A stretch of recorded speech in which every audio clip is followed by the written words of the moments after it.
Hey guys, what's going on? It's Eli, back with another review video, and of course, continuing on with the Planet of the Apes review marathon. 3 more left. We're down to 3 more Planet of the Apes films, and now the time has come for these 3 Planet of the Apes films, and with the first one, obviously, and which, I'm reviewing, so... yeah, but first, a little quick recap. Well, after the poor results of, Tim Burton's Planet of the Apes, 20th Century Fox's attempt to bring back the Planet of the Apes franchise from the dead, and how Tim Burton's Planet of the Apes film turned out, not so good. It did financially well, but yeah, it was bashed by critics and a good chunk of audiences, and yeah, their attempt to bring it back failed the first try.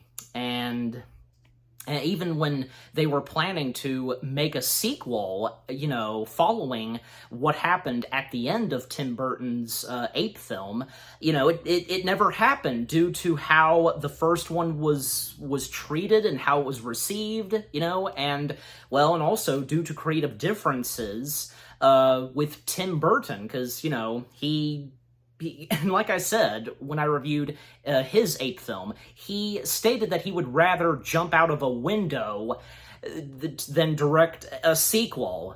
So, I mean, I don't blame him. I understand, and no doubt about it that, he was disappointed with how his Ape film turned out, and again, because 20th Century Fox just pushing him and such, and God, it's ridiculous. And, his Ape film being one of his black sheep movies, best way to put it.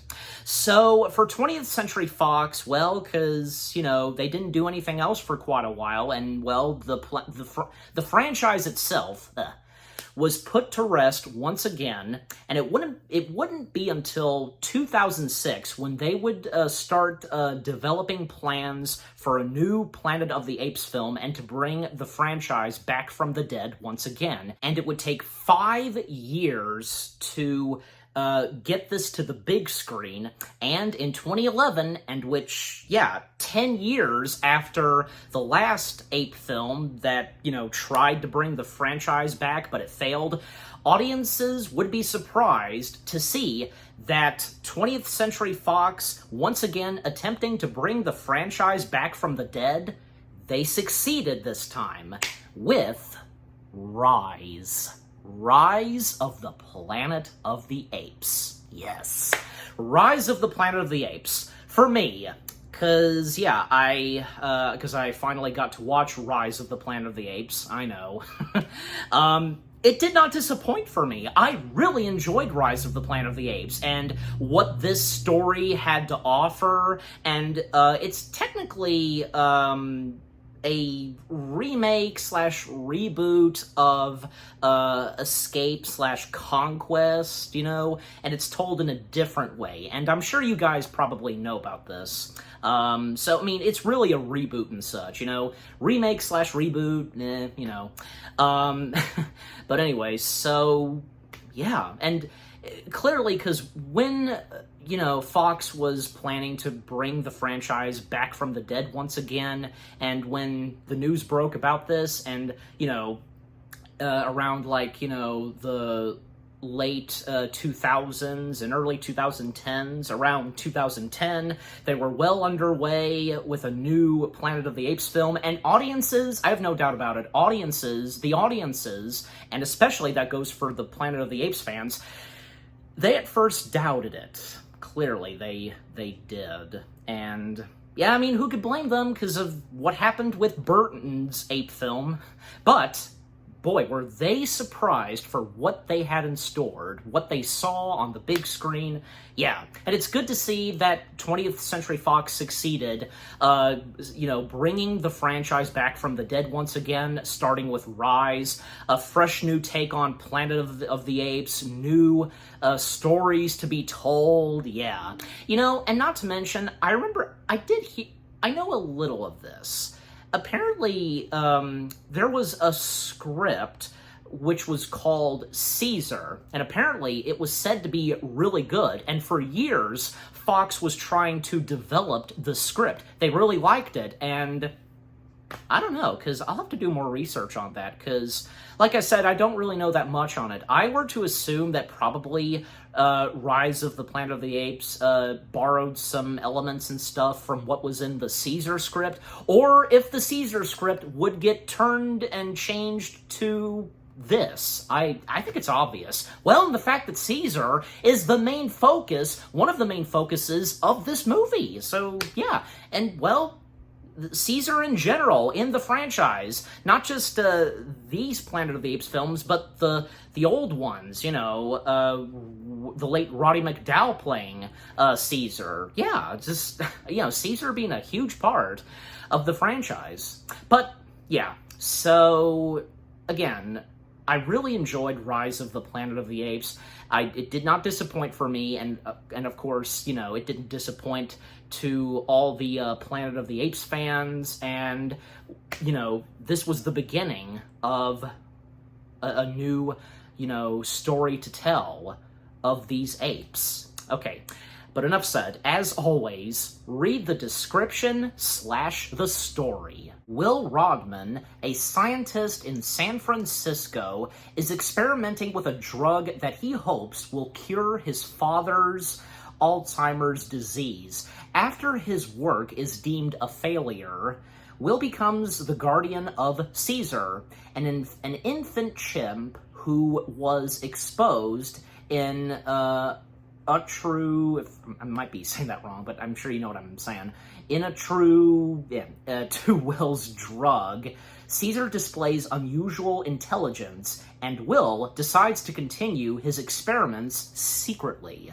But as Caesar's intellect and abilities grow, he comes to represent a threat to man's dominion over Earth. Okay, so Rise of the Planet of the Apes itself. Well, because, nice to see, and, well, because it starts with the 20th Century Fox logo, and, you know, the new 20th Century Fox logo around, you know, the early 2010s, yeah.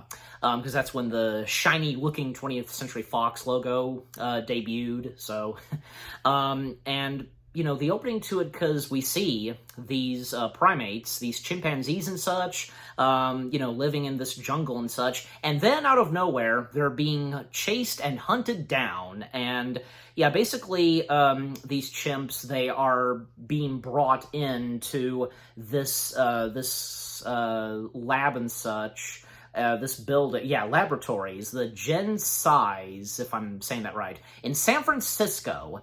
And basically, yeah, it's under the supervision of Stephen Jacobs. It was here where Will Rodman attempted to develop a viral cure for Alzheimer's. Yeah, and with the human characters.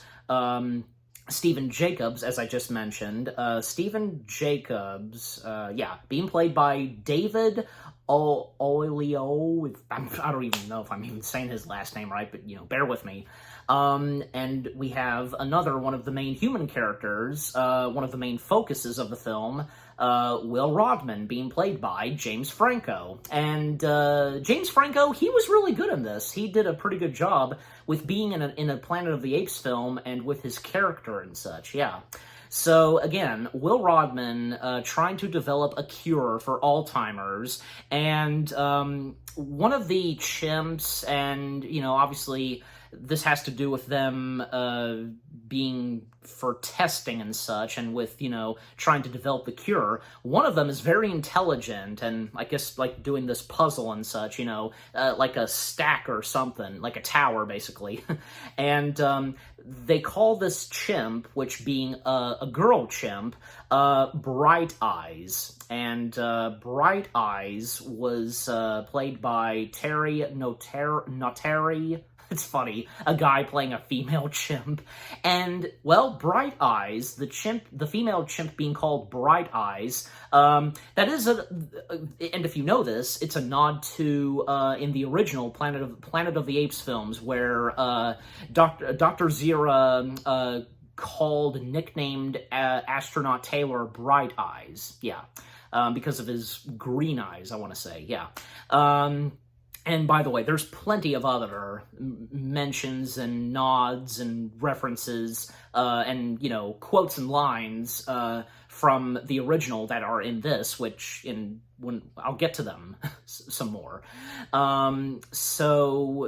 Will is very fascinated with Bright Eyes, and, they did test out the cure on Bright Eyes, and it seems to go pretty well at first, and even Will and Jacobs, they did a presentation of, this cure and how it can be, it can cure those having Alzheimer's. And of course, like I read, him wanting to, cure his father who has Alzheimer's. And by the way, this cure being nicknamed, hold on a second, it's called ALS 112, the drug which increased her mental capabilities, because, that's what happens. After they tested it out, things seemed to go fine for a little bit, but then out of nowhere, Bright Eyes, which they nicknamed the female chimp, she goes completely berserk and starts, trying to escape and such, even attacking one of the scientists and such. And this is happening with the presentation that they're doing, Will and James, presenting and promoting and proposing, I should say, the proposed cure. And, of course, things don't turn out that great when, Bright Eyes steps in and interrupts and ruins the proposed idea of the cure, and she's shot and put down. So, Bright Eyes was killed, and after that, because, it's not going to go forward, the proposed idea for this drug. And, what's Will gonna do next? And then, at one point, a little bit later, and the aftermath of that, they discover both Will and, Robert Franklin, who was helping out Bright Eyes. Robert Franklin being played by Tyler Labine. Yeah, I got that right, Labine. They discover, Will and Franklin, that apparently Bright Eyes had a child, and the only reason she was going berserk and such was protecting and defending her child. And, how are they supposed to know? How are they supposed to know what was really going on with her? And with her when they killed her and such. Because, again, they didn't know. How are they supposed to know? They didn't see the child. And clearly, Bright Eyes must have given birth to her child while there in that laboratory. I think it's obvious. Franklin, he does suggest to Will that he should take the baby chimp in temporarily for now, and at Will's house, because we see a nurse who looking after Will's father, and Will's father, Charles Rodman, being played by good old John Lithgow. And John Lithgow, it's John Lithgow, he never disappoints, and he was good in this too, 100%. The nurse, who played the nurse again? Let me see. Is it? Yeah, okay, here she is. Thank you, IMDb. Irina, Charles' nurse, and good thing that she's credited as that, Charles' nurse. She was played by Chella Horsdal. I think, I I'm pretty sure I got that right, yeah. So, you know what? I almost thought at first that maybe she was Will's mother and slash the wife of Charles, but no, she's a nurse. I mean, the movie never establishes what happened to Charles's wife slash Will's mother. Well, obviously, maybe it's because she probably died at some point. Maybe because of Alzheimer's. We really don't know unless it's been confirmed. And speaking of which, originally, at first, they were considering that maybe it should be, I think it's Will's wife. Because, I think originally Will was supposed to have a wife, and she would be the one that has Alzheimer's. But then they changed it to his father, Will's father, Charles, having Alzheimer's. And you know what? I think that was for the best, and how it is in the final film, it totally works. And poor Charles with Alzheimer's, like, unable to play piano, and even just, unable to, use a fork and so on. We see that a little bit later on. And Will showing his father, the baby chimp, and even Will telling his father to not get attached to it. But, come on, your dad has Alzheimer's, let him bond with a baby chimp. It didn't take him that long to really like the baby chimp, and by holding him up in the air and quoting Shakespeare and saying the name Caesar, and how the baby chimp would, a little bit later on, be officially named Caesar. Yeah.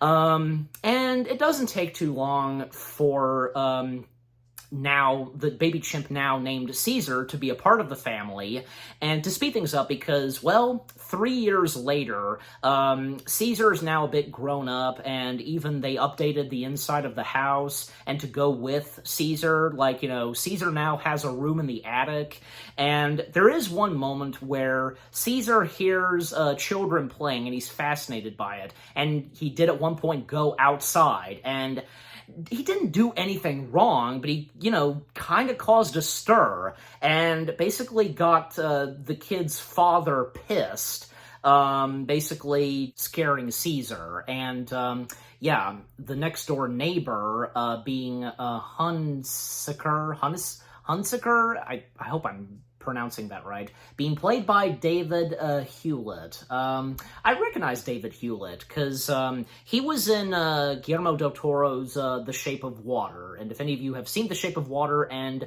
know that he's in the film, and I know he's done a lot of other films, but I'm just saying, that's what popped in my head, what another movie I've seen him in, okay? So you have those moments. You only think of one movie for now. so, scaring off Caesar, and again, Caesar didn't do anything, but to the next door neighbor, he doesn't give a crap, and, even, good on Charles' part, despite him having Alzheimer's, telling him that he just wanted to play and so on, and that's what he wanted to do. Then they noticed that Caesar got injured a little bit, probably because, I guess, of the bat or something. Probably, because no doubt about it, it was the next door neighbor's doing, so scaring him off. And then Will takes Caesar to a zoo and to be treated and such. And he's with the help and Caesar being treated by Carolyn Arana, I think, I probably got the last name right, being played by Farida Pinto. I think I got that right too. And it doesn't take too long, especially with the help of Caesar. Caesar knew what he was doing. Getting the two together, Will and Caroline, in which, they do. And they start to date and so on. And it's thanks to Caesar, coming together and so on. Nice on Caesar's part.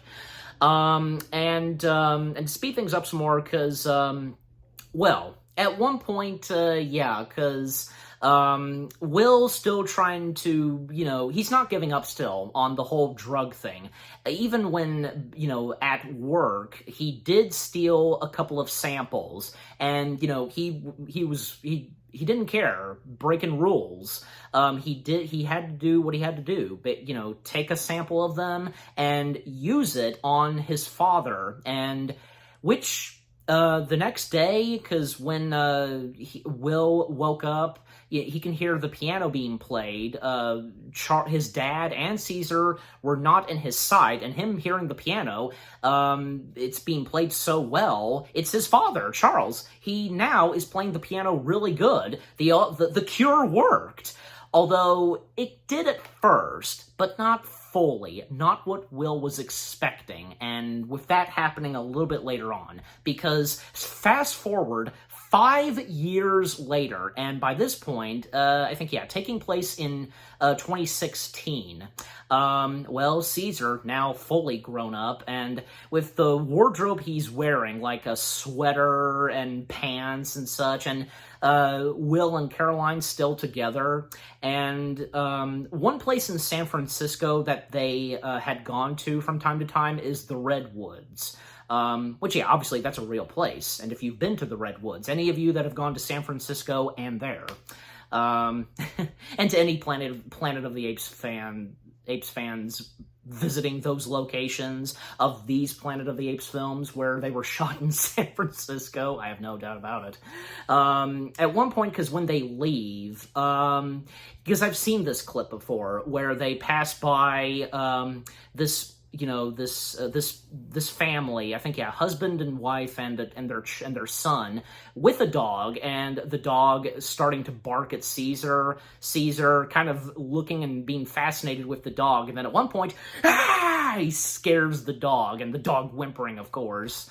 And the dog clearly knowing that the dog should not be messing with a chimpanzee, and with the power of that roar, basically. No doubt about it. And by this point, Caesar is just unhappy. He's totally unhappy with what is happening with him and such, being a pet and so on. And, clearly, because as he got older and more intelligent and so on, the more he realized, especially what happens very later on in the film, and what happens to poor Caesar and how he was pushed to the limits and so on. And until I get to that, of course. For Wade's, not Wade, Will, sorry, Wade, they both start with W. Will, his father, Charles, not doing so good. The cure didn't really do that much for his father. I mean, it succeeded at first. It seemed like, Charles was feeling much better and being his old self again, but it started to deteriorate. It started going down, the cure and such. It was starting to fade away, and he was slowly but surely, getting back to having Alzheimer's and possibly slowly but surely dying. And it was a nice moment when they're having family dinner, Charles, Will, and Caesar helping out Charles, how to use a fork, because he was using a fork, the back of it, to cut and such, but Caesar correcting him. Nice on Caesar's part, and how much he loved and cared for Charles, especially what happens at one point, because, let's come to that. Charles, because the Alzheimer's really getting to him, and he steps outside at one point, and even when he opens, the gate, a bell goes off, a little bell rings, and Caesar does hear it. He's in his room in the attic. He does hear the bell, but he really doesn't suspect anything at first, and on Charles. And Charles getting in a car, which, he can't drive. He can't drive, especially with having Alzheimer's. And, him starting the car and just going back and forth, hitting the cars behind and in front of the vehicle he's in, and then steps in the next door / asshole neighbor. It's true. Hunnisker, if I am saying that right. Him coming out and confronting Charles, and, this dude should know, what's going on with poor Charles having Alzheimer's, but apparently he doesn't, because he's that stupid. And him just confronting poor Charles and so on, even threatening to, at one point, call the police and so on. Caesar hearing this commotion, and he can see that, things are not looking so good, and, how poor Charles is being treated, even, tapping on his chest and such, and this causes Caesar to go on an absolute rampage, and sure enough, should have seen it coming, Caesar attacking the neighbor. And boy, I mean, the neighbor he's lucky that Caesar did not claw him and such. I mean, all that Caesar was doing is just punching him and so on, giving him a good beat up and so on, even when he was trying to run away from Caesar, but Caesar just on his tail and just still tackling him and so on, and at one point going for one of his fingers. And about that, yeah, the director of Rise of the Planet of the Apes, Rupert Wyatt, and a bunch of others working on Rise, for a while they were debating on and trying to figure out whether or not it would be shown in the movie, showing, Caesar biting off and we would see the finger, But Rupert, and rightfully so, and good thinking, that it shouldn't happen, showing that he bit off the finger and, most of all, not biting off the finger, just kind of like wounding it severely, basically. That's a good way to put it. And if that had happened, if they kept that in, if they included that, showing him, biting off the finger, Rupert Wyatt, he felt that it would cause the audience to turn against Caesar much more and so on. And I can understand his point, and, a good thing that didn't happen, because, I think, we're kind of rooting for Caesar, but at the same time, you know what I'm saying? It's one of those things, and how it was done for the character of Caesar in this, and so on. We know what Caesar has gone through. We know that he's, not being a bad chimp for the hell of it, and so on. You get my point. So, he's just, Caesar, he doing whatever it takes to survive and to, how to handle humans and such, and not trying to kill them, yeah. And even all the other neighbors seeing this, even Hunsaker,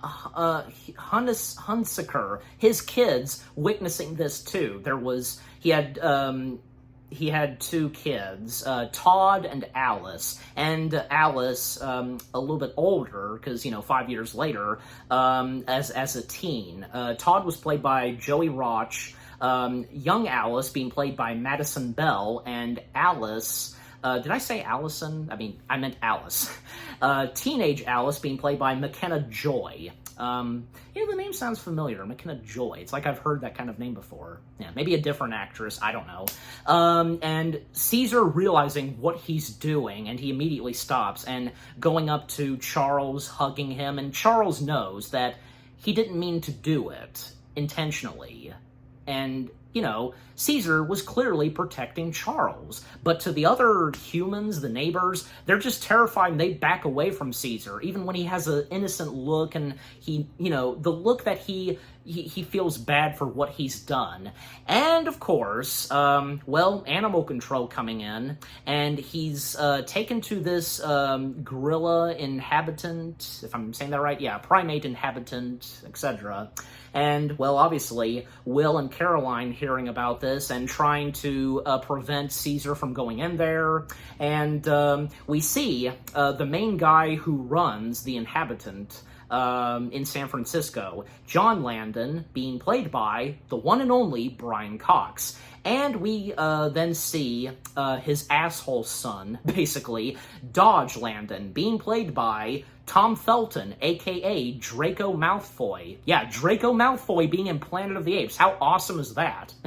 And to think, Tom Felton being in the first installment of the new start of Planet of the Apes the same year when he would be in the last Harry Potter film, you know what I mean? And also, fun fact, I feel like mentioning this, Rupert Grint, aka Ron Weasley, he did show up at the premiere of Rise. He either had a shirt or hat. I'll probably, if I remember, I'll put a text to correct myself which it was, hat or shirt. Just either one, but again, there's a text. he wore something, Rupert, that is. Rupert wore something that said, "I heart Tom Felton" and such, and that was funny and sweet of Rupert, so. And nice to see, a Harry Potter mate and, slash friend being there, being at the premiere of a movie of a fellow Harry Potter cast member. You get what I'm saying. So poor Caesar being taken in this gorilla inhabitant, primate inhabitant, I should say, best way to put at it, and Will promising Caesar, and he'll do whatever it takes to get him out of there, and he'll come home, and throughout most of the film, because Caesar being in that inhabitation and such, and how he's poorly treated by Dodge, and you can immediately tell something is not to like about Dodge, and you know that he's gonna do something horrible to poor Caesar. And there's also someone else working at the shelter slash inhabitant. He's the shelter assistant.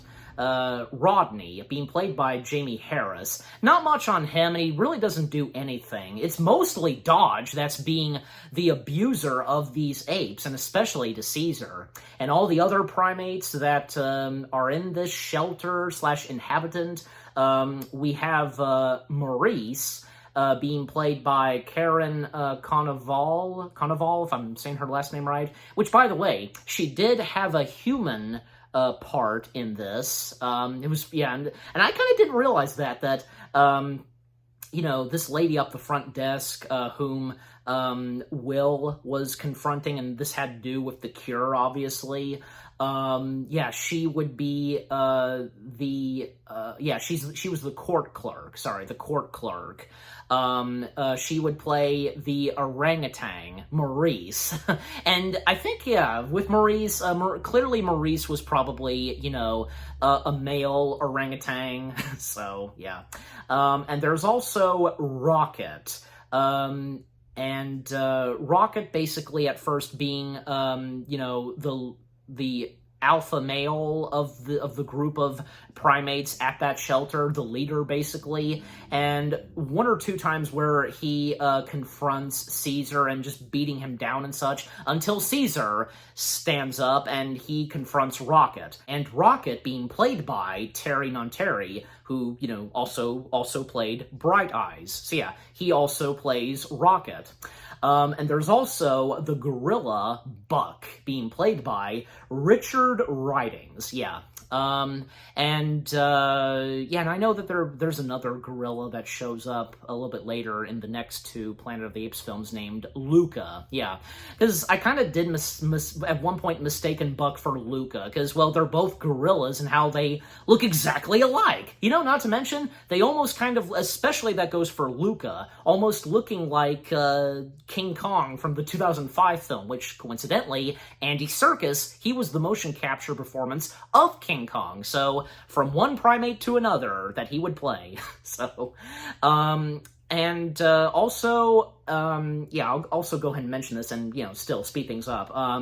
Because things are not looking good for poor Charles. Will doing whatever he can to, help his father, but, unfortunately, the cure is not doing anything for Charles, and how, by this point, it seems like he's gonna die, and Will staying by his father's side in bed and, sleeping with him and such, and until the next morning, well, it's obvious, because Charles passes away. It's sad, and especially with Charles gone, someone very important, not just to Will, of course, but to Caesar as well.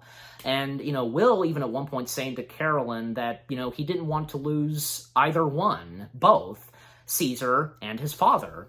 Also, Caroline did find out about what Will did, about, stealing samples of the cure and such, and what happened with Caesar and Caesar's mother, Bright Eyes. And back at the lab, because at one point, they go further with this drug, now being called ALS 113, and they start to test it out on another primate, which being Koba. And Koba, being played by Christopher Gordon, and Koba, put a text here. He's this one breed of primate, the only breed of primate in Planet of the Apes, because these breed of primates, they never appeared in any other Planet of the Apes films, only these ones. Yeah, so from this and to Dawn. So yeah. So Koba being tested and such, and the thing is with ALZ 113, because it goes horribly wrong, because, well, it works very well on, because let me read this. ALZ 113, which proved to be fatal to humans, yet gave higher intelligence to apes.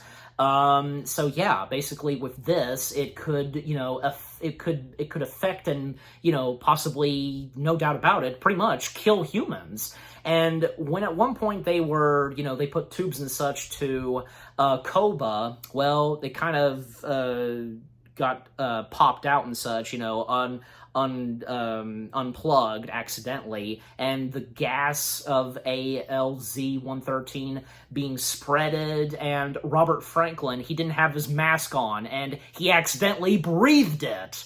Oh my gosh, dude. But I mean, even though he did put the mask on, well, that's it. He's infected now. It'll slowly but surely make it worse for him. So, poor Franklin. Even because, I don't know, because, Stephen Jacobs, he's kind of, not really, kind of another human antagonist. Like, Dodge definitely is, but Stephen Jacobs, kind of. Stephen Jacobs, just, him and the company, the laboratory and such, just, they don't know what's in store, and Will knows that it's not going so well, and he tells Jacobs that they shouldn't do any more tests, but Jacobs is refusing, and he tells Will that they can proceed this without him, and, he could even fire him. Well, no need to fire him, because Will, he quits. He's not having this anymore. I'm good on Will's part. And well, because what happens next, but until I get to that, because back at the shelter, the inhabitant for the primates, because still, Caesar being treated bad by Dodge, even at one point, oh my gosh, because he brought a couple of friends with him, acting so stupid, like, hey, check this out, and so on, how they were acting, especially Dodge, and at one point, he, impressing his friends, and two of them being girls and one guy, electrocuting, the cages and causing the primates to go berserk and such, to panic, because of that electric taser he had, that stick. And him using it on poor Caesar and such. But also, little does Dodge know, and the others, that Caesar is plotting something, even getting the primates to listen to him. Even at times, Caesar having conversations with Maurice, sign language. And that's another thing, too, because that was how, obviously Caesar and Will, they interacted and communicated. I mean, I think, Caesar understood exactly English and what Will was saying and everybody else. But for Caesar, himself, how he communicates with the humans, and most notably Will, sign language. So, and there's a couple of subtitle text and such, in a couple of scenes between both Caesar and Maurice. And so, like I said, Caesar convincing and getting his fellow primates to listen to him and to follow him, and like I mentioned a little earlier, he takes down Rocket and shows Rocket that he's now the new leader. He's taking his place. He's now the alpha male. And well, Rocket by this point he obeys now, and even at one point, because Caesar, he gives out all of the primates cookies. And why is he giving them cookies? Because, like, you know, cookies making them weak or something like that. He's wanting to make them stronger, basically. You know, he wants them to be stronger and to be a strong army of primates, and what happens later on in the film. And coming back to Franklin, because he tries to go to Will's house, you know, to get help from Will, but unfortunately Will is not there at the house, and, you know, him going back around the house, and then at one point, you know, the dick-headed neighbor, Hunsaker, he shows up and, you know, questions Franklin, you know, who he is and what he's doing here, and Franklin accidentally sneezed on him. Well, he rightfully so deserved it, and boy, what will come to him next?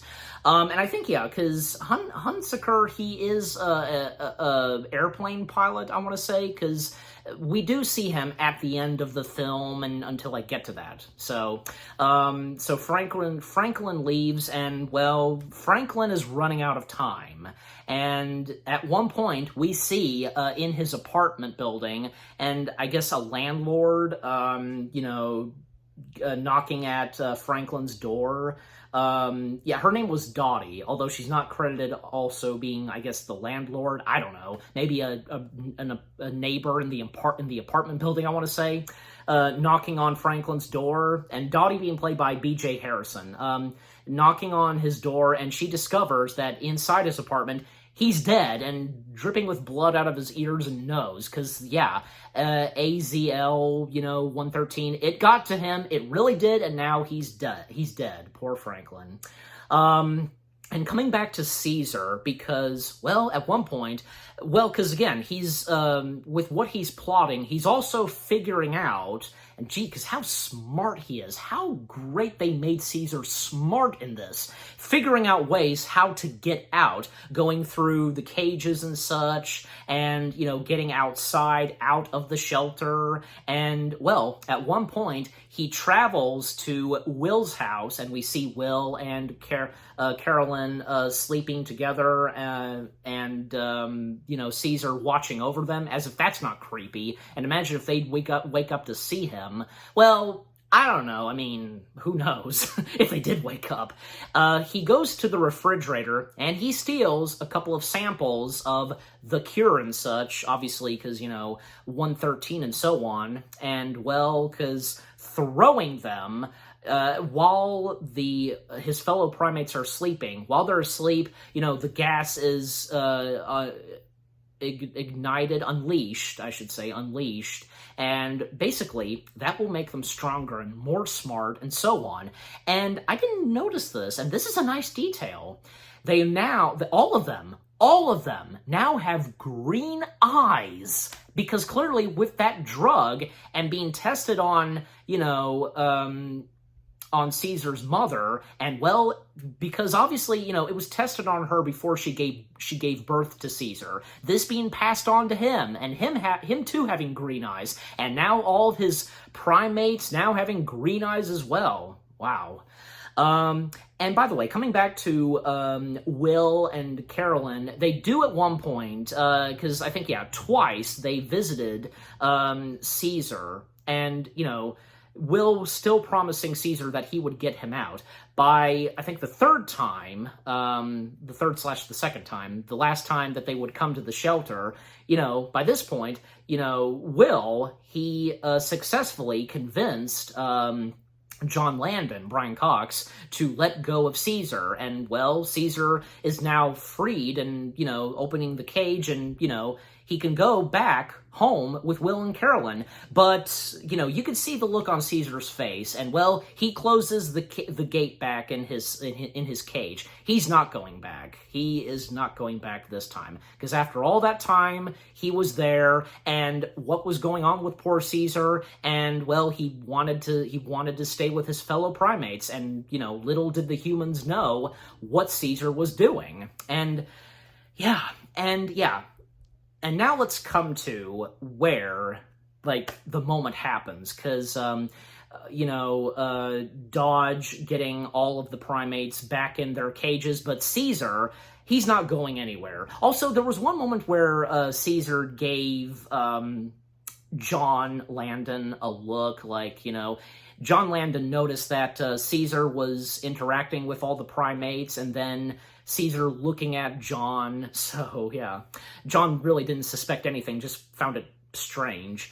So when Dodge confronts Caesar, you stupid ape and such, get back in your cage, and electrocuting him. And then at one point, Caesar grabbing Dodge's hand. But right before that, because I have to mention this, just saying, and you'll know why, because, right before I get to the epic moment, Dodge calling out to Rodney, for some help, and Rodney was watching a movie starring Charlton Heston. Charlton Heston technically making a cameo in Rise of the Planet of the Apes. I even, read this on its IMDb page in the trivia. This is Charlton Heston's 5th time appearing in a Planet of the Apes movie.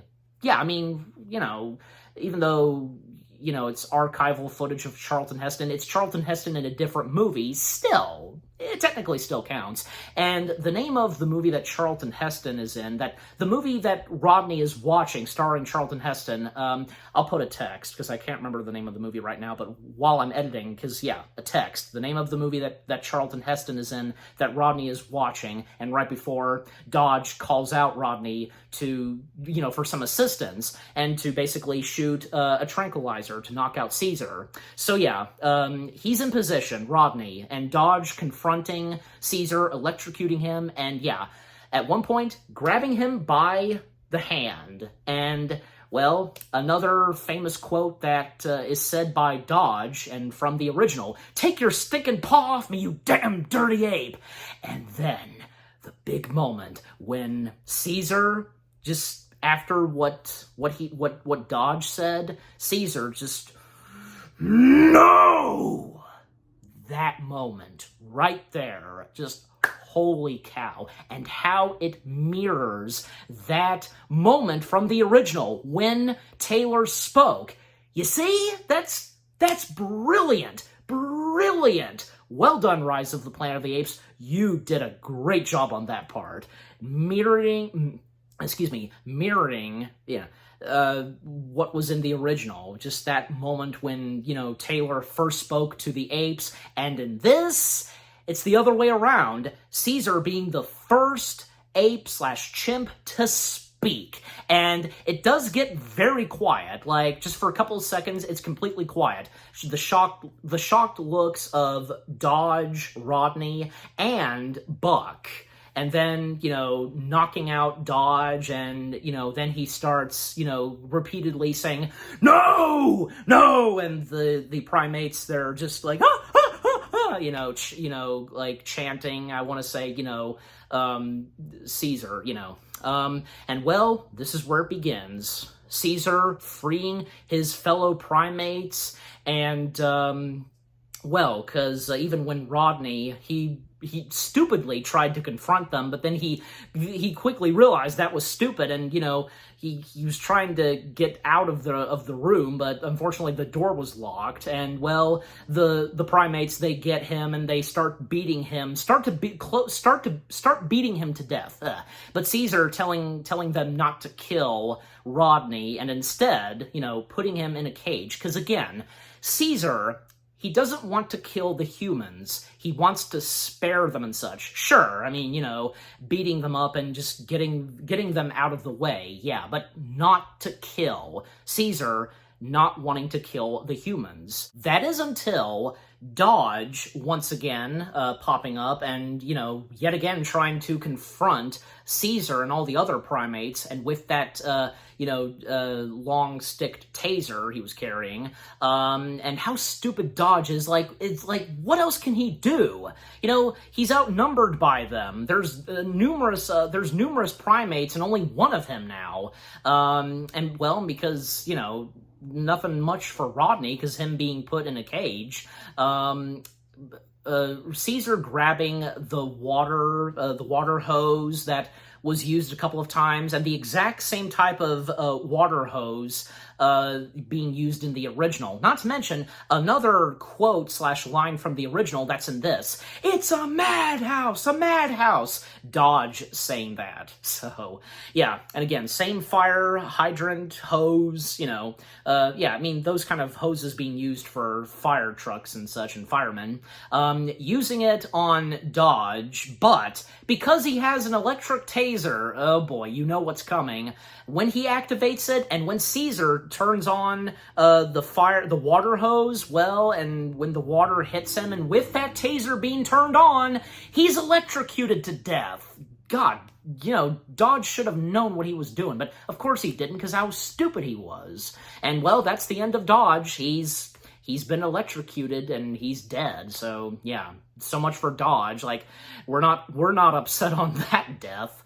And there is one quick moment where the look on Caesar's face, right after he turned on the water hose and, well, he accidentally killed Dodge. He didn't do it intentionally. It was like he didn't mean to kill him, but, and he feels bad for what he did. So, yeah. And it was happening so quick. I mean, with, the water hose and with him turning that on, it was happening so quick. It's true. And, well, from there on, Caesar and his primates, they escape the shelter, and they basically start to make their destination across the Golden Gate Bridge to San Francisco, and their invasion in San Francisco, where it's about to begin. Hell is going to be unleashed in San Francisco. And then, of course, at some point, Will and Carolyn, they find out what's going on, because, well, them going back to the shelter, and they can see, well, the aftermath of what happened, and seeing the dead body of Dodge, and finding Rodney in the cage that he was put in, and did he get affected? I don't know, because it feels like something's wrong with Rodney. Maybe he did get affected a little bit by the drug or something. I don't know, but he doesn't look too well. And he tells Will and Carolyn what happened, and telling them that, their chimp spoke. Your chimp spoke. And so, yeah.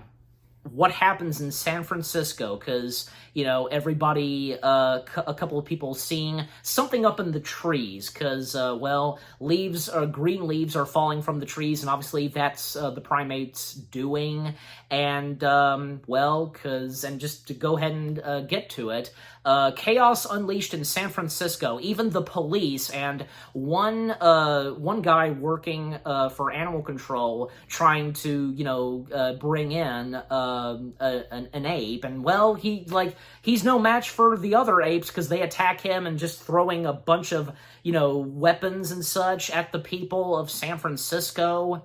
And because I think, we did get one last appearance of John Landon and what he was witnessing and so on. And when Will and Carolyn arrived at the shelter. And then we see Caesar and his fellow primates going to the San Francisco Zoo, where they free their other fellow primates, and then they travel to, and obviously they were gonna make their way there, to the Gen-Size Laboratories. Yep, because where it all began. Because they head there and they start, invading and attacking and freeing all the other fellow primates, and Koba as well, Koba being freed. And you can tell, because at a certain point, and, judging by Koba's facial expressions and such, like how he was feeling towards humans, and especially Koba having a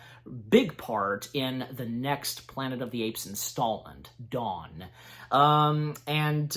Even Jacobs, him showing up at one point and just, surprised and shocked to see what he's witnessing and running away. And then both him and Chief John Hamill, being played by Ty Olson, I think I'm probably saying that right, because, well, a couple of policemen and such, as well as them, getting on helicopters and such, and yeah, them trying to stop and take on the primates as well as Caesar, them being well aware that Caesar is in charge of them, and the climax at the Golden Gate Bridge, yeah, go ahead and come up to that, and, you know, just still speed things up some more.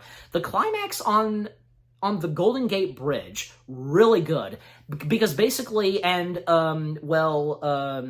with Will and Carolyn, you know, being well aware of what's going on and them trying to get to Caesar, they figure out what Caesar is doing. He is trying to get himself and his fellow primates to the Red Woods, where they can be free and they can reside in the Red Woods, and, you know, one of Caesar's favorite places, no doubt about it, because, you know, the many times that they, you know, visited the Red Woods when Caesar was happily living with Will and Carolyn and Charles, now the late Charles.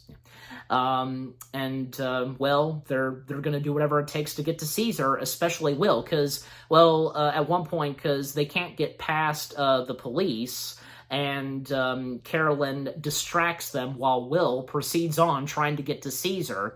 And Caesar and the primates just, you know, attacking and not killing them, like I said, because, you know, Caesar not wanting to kill the humans, even at one point, because Buck, the gorilla, almost about to, you know, beat one policeman to death, but Caesar telling him not to, just grunting and such, and yeah, so, and Buck, of course, understood. Yeah, this, just them stopping the policemen on horses, you know, knocking them off the horses and tipping over the horses. Buck did do that at one point, and some of them, like, getting wounded and shot. Even one chimp who was knocked over fell to his death in the ocean. Oh my gosh. And Buck did notice that, and he went on a rampage. And one helicopter, which, yeah, there was only one helicopter, which had Stephen Jacobs and the chief of police, John Hamill, them firing upon the primates and trying to get to Caesar and such, and with Koba being there as well.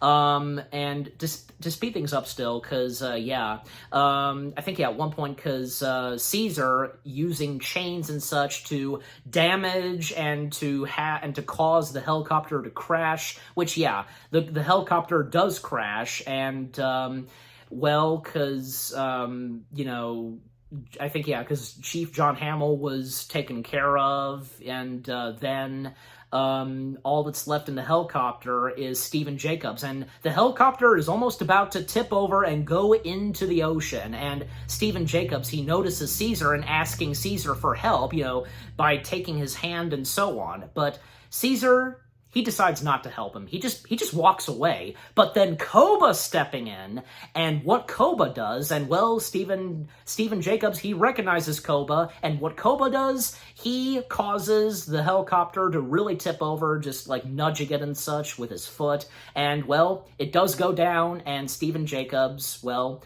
being killed, you know, when the helicopter crashes and lands in the water. So that's the end of Stephen Jacobs. And even Will, you know, he gotten up close, and, you know, he got close to Caesar, trying to get his attention, telling him to stop and such. And I think, yeah, because that was right before the helicopter fired upon them. And yeah, after all that, and when, you know, the helicopter crashed, and that was the end of Stephen Jacobs, well, the primates being led by Caesar, them making their way finally into the Red Woods, Will catching up to Caesar and telling him that, you know, he should still come home, and Will promising Caesar that he'll protect him.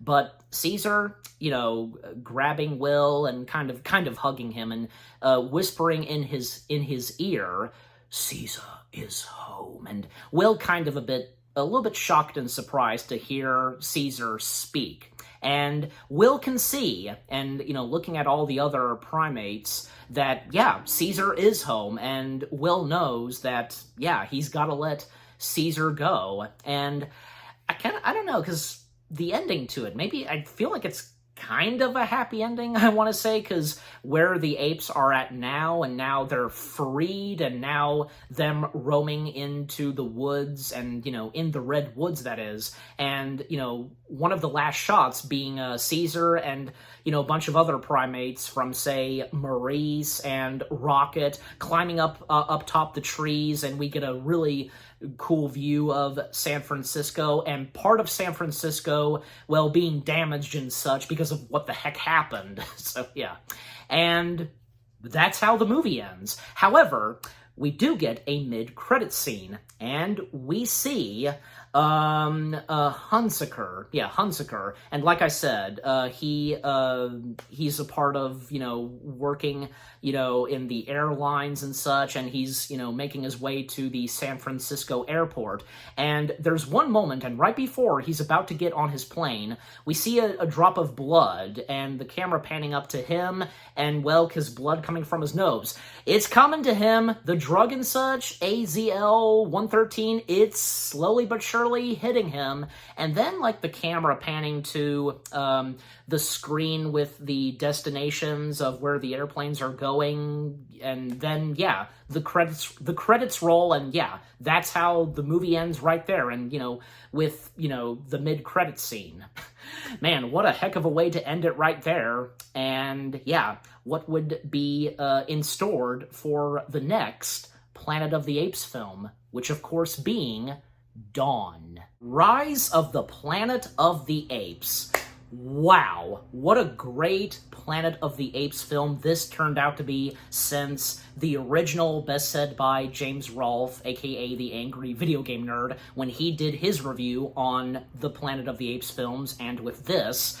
Yeah, but still, like, you know, some of the other original Planet of the Apes films, like, say, you know, Escape and Conquest, they were good too. And, you know, then came this, being, you know, a really good Planet of the Apes film in quite a while. Yeah, it's great to see that it did not disappoint, and, you know, when at first audiences really doubted that this would succeed, and 20th Century Fox's attempt to bring the franchise back from the dead once again, but, you know, boy, because, you know, they were surprised, and, well, 20th Century Fox did it. They did it this time.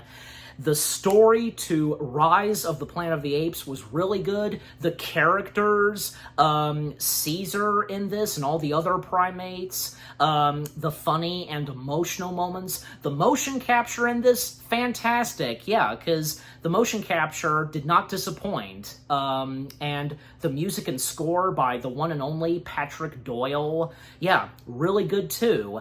And, you know, the action and surprising and shocking moments, you know, like most notably Caesar saying, "No, that," and how, you know, it does a really good job. Rise of the Planet of the Apes, it does a really good job mirroring, and, you know, paying homage to the original. Yeah, it did not disappoint with that stuff. And yeah, the climax, and, you know, shooting this in San Francisco. Yeah, just everything about Rise of the Planet of the Apes did not disappoint. 20th Century Fox pulled it off. It's a really good Planet of the Apes film, and the start of, you know, of a new installment of storytelling, you know, for Planet of the Apes. And I'm giving Rise of the Planet of the Apes 10 out of 10 stars. Yes, 10 out of 10 stars for Rise of the Planet of the Apes. And what about you guys? What did you think of Rise of the Planet of the Apes itself? Did you enjoy it? Were you surprised to see how good this turned out, and how 20th Century Fox, they did it this time, you know, bringing the franchise back from the dead? And did any of you doubt this movie at first, and until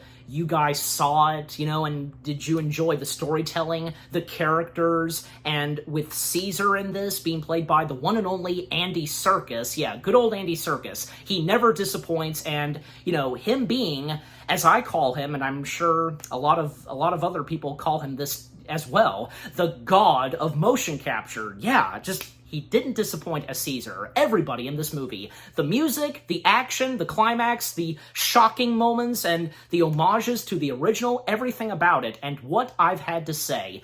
And what did you think of my review? Leave comments and give this review video a like, as always. And so, with all that being said, thank you very much for watching. I hope you guys enjoyed my review. And so, with all that being said, thank you very much for watching. I hope you guys enjoyed my review of Rise of the Planet of the Apes. More review videos are on the way. They're going to be awesome. Keep looking forward, and I'll see you guys in the next video / review. And of course, continuing on with the Planet of the Apes review marathon, 2 more left. Only 2 more Planet of the Apes films left, and for me to review. And, well, you know what's next. Dawn. Stay tuned for that. Take care, and peace out.